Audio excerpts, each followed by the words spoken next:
आज आपण उपवास स्पेशल राजगिराचा शिरा बनवणार आहोत। नमस्कार, मी सरोज, मराठी फूड कल्चरमध्ये आपल्या सर्वांचे खूप खूप स्वागत आहे। राजगिराचा शिरा बनवण्यासाठी लागणाऱ्या साहित्याचे मी स्क्रीनशॉट दिलेला आहे। शिऱ्यासाठी सर्वप्रथम आपण पॅन मध्ये तूप घेणार आहोत, अर्धी वाटी।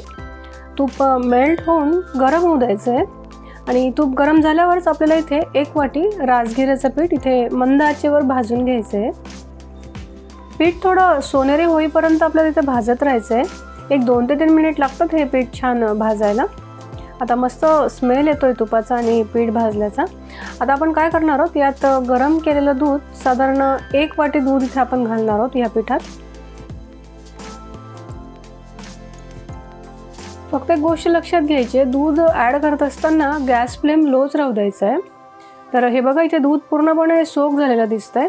आता काय करायचं, 1-2 मिनिट आपल्याला पॅन कव्हर करून राजगिराच्या पिठाला थोडंसं शिजू द्यायचं आहे। 2 मिनिटांनी पॅन उघडून बघू। हे बघा, राजगिराचं पीठ छान फुललेलं दिसतंय आणि साईडला तूप पण पिठाने सोडलेलं दिसतंय। आता या पिठात आपण साखर ॲड करणार आहोत। तर 1 वाटी राजगिराच्या पिठाला पाऊण वाटी साखर घेतलेली आहे मी। तसं तुम्ही आवडीनुसार साखरेचं प्रमाण कमी जास्त करू शकता। साखर पूर्णपणे मिक्स झाल्यावर 1-2 मिनिट पुन्हा लो फ्लेमवर पॅन कव्हर करून ह्या राजगिराच्या शिऱ्याला शिजू द्यायचं आहे। 2 मिनिटांनी बघूयात, मस्तच स्मेल येतोय आपल्या शिऱ्याचा आणि छान लुसलुशीत झालेला दिसतोय आपला राजगिराचा शिरा। आता आपण यात ॲड करणार आहोत काही ड्रायफ्रुट्सचे कप आणि थोडीशी वेलची पावडर।